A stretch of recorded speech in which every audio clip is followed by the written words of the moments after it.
Hello. Okay. Hello, everyone.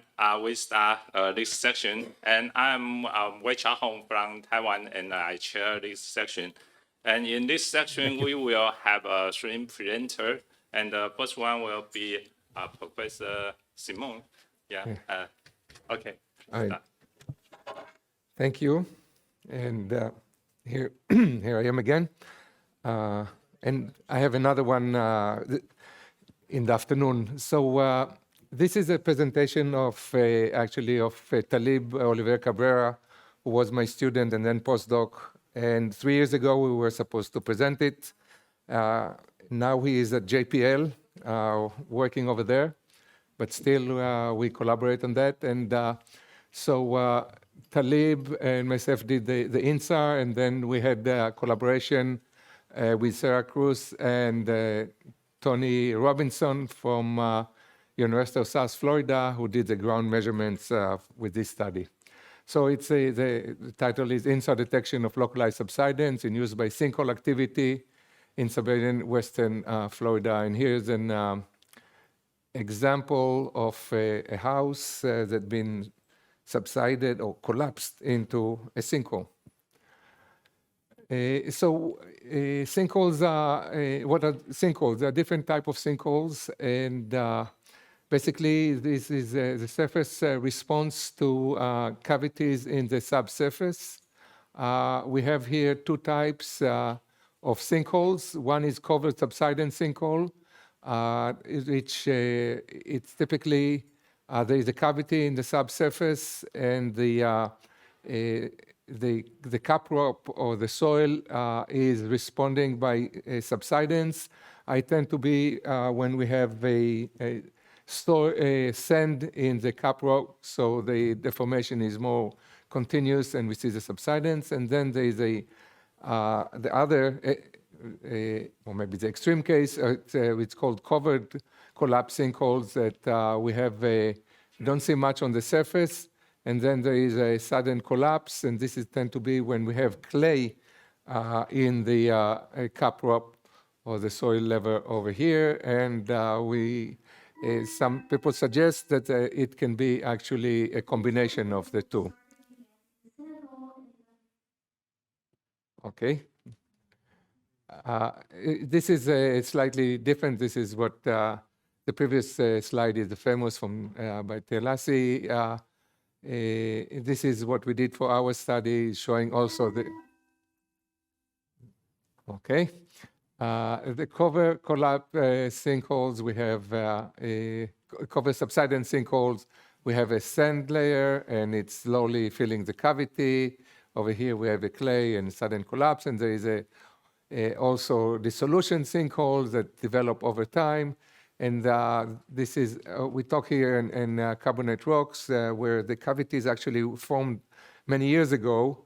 And what happens is we see the changes not in the carbonate layer, but in the caprock. There are different, we have a salt rock where there is a salt, and the cavity has actually formed much faster. In this example that other people studied can be in Louisiana, they have that, in Texas, in the Dead Sea. But in this case, we have a very slow, the cavity formed already thousands of years ago. So this is in Florida, some example. This is where we have most of the sinkhole. Every year there are reports of hundreds to thousands of sinkholes. Not all the sinkholes get into the news because many of them occurs in open area. But some of them actually get into the news if there is a collapse, and we can see this is in the news. It happens, there was a case in 2013 that a house collapsed and a person actually died. Most of the time there is no, it's usually a problem of damage to property, but there was also a case that it was a life toll. So in this work, we implemented a combined methodology of employing high-resolution SAR, InSAR time series in order to detect the slow movement. on the surface, and also using a spatial clustering analysis to identify a location where we can have sinkholes. And then we used also ground imaging technique to see if there's actually sinkholes over there. And we focus here in a small area. It's in Timber Pine housing development in West Central Florida. And we actually used, we focused in this area because there were reports on sinkhole activity over there. So this study, this is the area you can see over here, area that there are many sinkhole report over here, but over here affected some houses. We can see some how it looks nowadays. And it wasn't always like that. This is actually development over the past 60 years. You can see a satellite image of this area, not satellite, actually aerial photo of this area. There is no development here. 20 years later, we can see there is already very developed suburban area, and nowadays it's even more urbanized. So when people developed that, there were some indications there were sinkholes. We can see all of these pools, but we don't know to what extent these actually affect these houses. We use the InSAR, since we talked about it before. We're not going to expand over that. And we use the TerraSAR X because we needed the high spatial resolution. Sinkholes in Florida, the average sinkhole dimension is about 14.7 meter. So we need high resolution because if we're going to look at the standard Sentinel-1, we won't be able to see much activity. So we went with the TerraSAR X, the steering spotlight. We were able to get data for a period of 1.7 years with 11 and 22 days sampling period. And the spatial resolution was 0.25 meter to some of the data and some 0.6. This was in the azimuth and 0.6 in range. So it is sub-meter and provided us with very high resolution. So this is the area. In comparison with Sentinel-1, the interferometric wide mode with 12 days sampling, the spatial resolution is 3.5 times 22 meters. So we can see that we can get many more observations over here. So the way we work was we use a single reference interferometric stack and use a surface displacement time series analysis. We use the stamp method, and then since we used 1.7 years of data, and if you remember from my presentation before, it tended to be pretty noisy, so we selected these data points that have a signal higher than 3 times standard deviation, and still it was noisy, so we used a scattering analysis, DBS scan, which is a clustering analysis that allow us to look at areas where we see not just one point, but a cluster of points that can allow us to detect that. And then we did in situ ground measurements using GPR, ground penetrating radars, and we also used official document from the county that allow us to verify if there was any sinkhole activity or people did some construction in the houses in response to sinkhole activity. So this is, we presented, it was in the papers that from 3 years ago, show this study over here. So in this particular area, we presented 3 points where we see clusters with the subsidence. If we look, these are the A, B, and C. We can see that they're in different locations. Oops. In different locations, but this is what we found. And so this is site A, site B, and site C. And we can see in site A, we can see this is a road, and we can see some 3 pixel over here showing a similar about 4 millimeter per year of subsidence with a RMS or uncertainty level of close to 2 millimeter per year. If we look at that, if we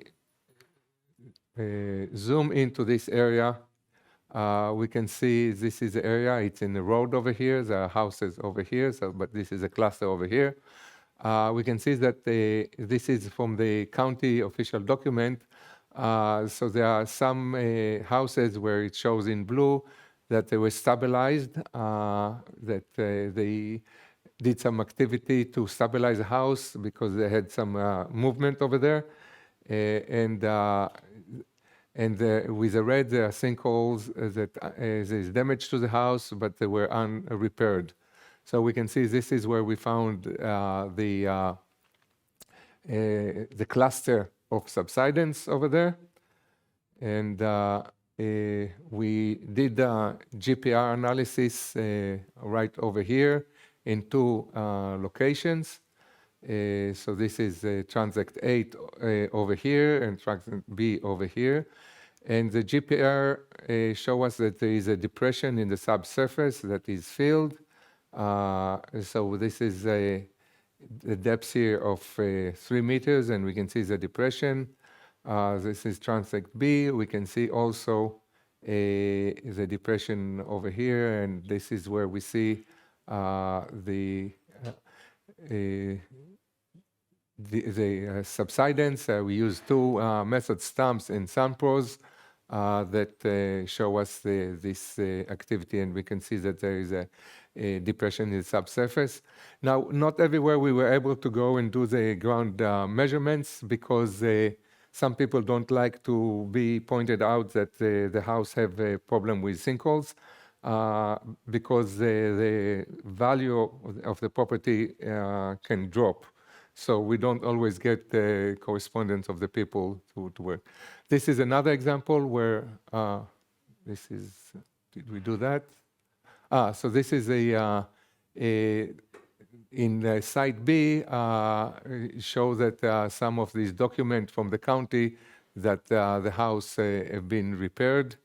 So this is another example how we can verify activity in the subsurface.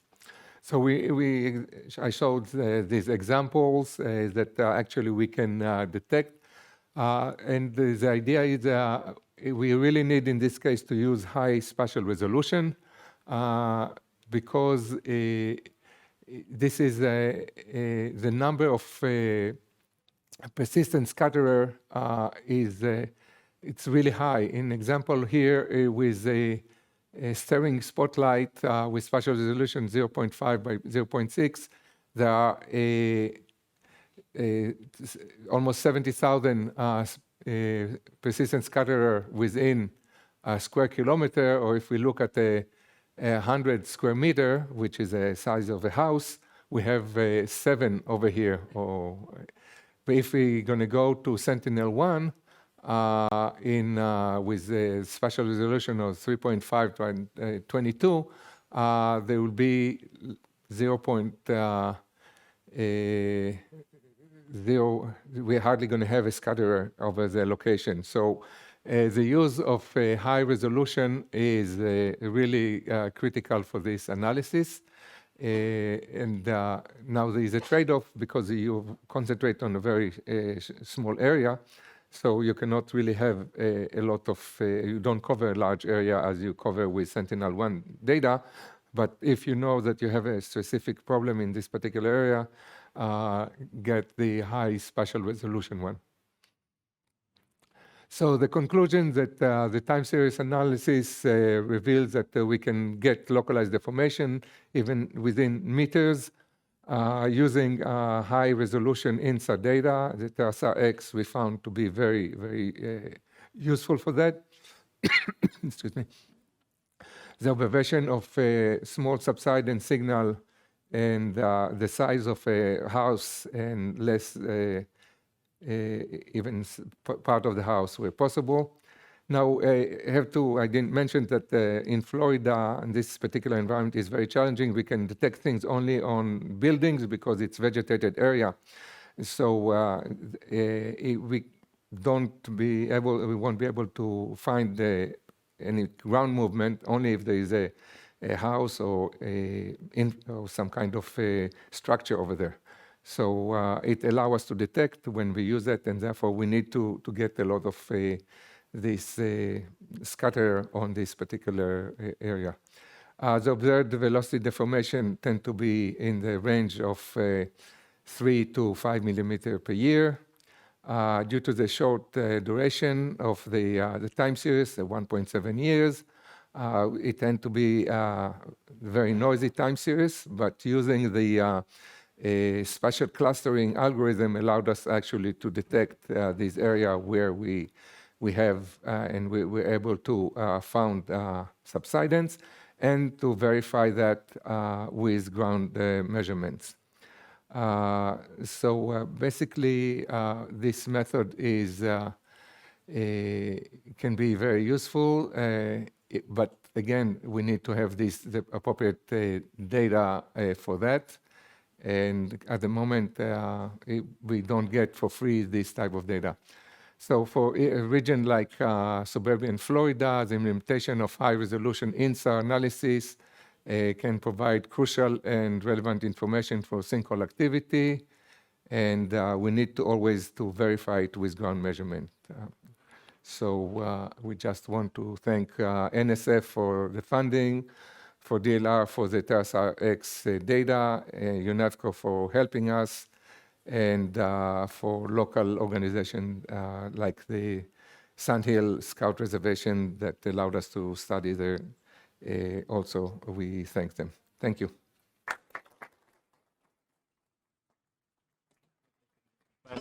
So, any questions for Professor?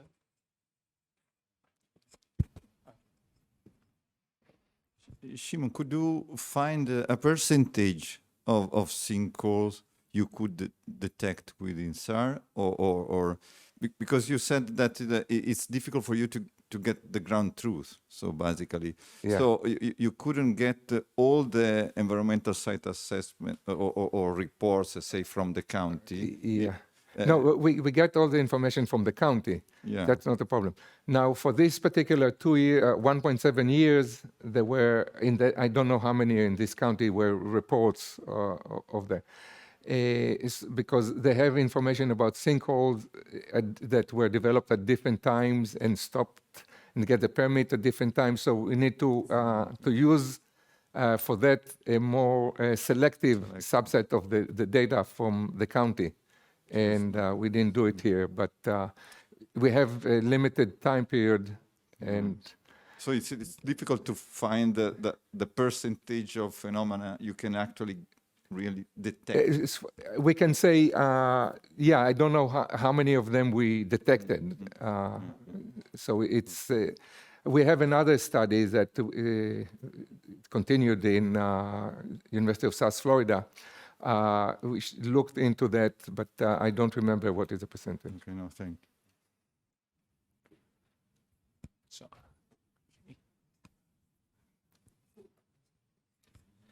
Shimon, regarding the confirmation that you used, okay, there was a report and then you detected subsidence there. So I wonder if, because I mean, you mentioned that this has already, some measures have already been done in that particular house to stabilize it. Do you see also a decrease in the rate of subsidence? Because I mean, if there is some mitigation measures have been done and you still see subsidence, so it shows that something is going on. Yeah, we have in some other example, not in this particular study area, others that we have like a step. And in at least one case, the dates of the step actually it fits with when they finish the fixing the house. So the date. But this is, I think, what we see here is it's more like it's a case. It's not done in a very. We don't know how many cases like this happened, and it's more like. And just an example, it's not a systematic way of dealing with all of the sinkholes and all of that. It's only where we're able to find. So, I mean, we're able to find, but it's not done in a systematic way that we hope to do that.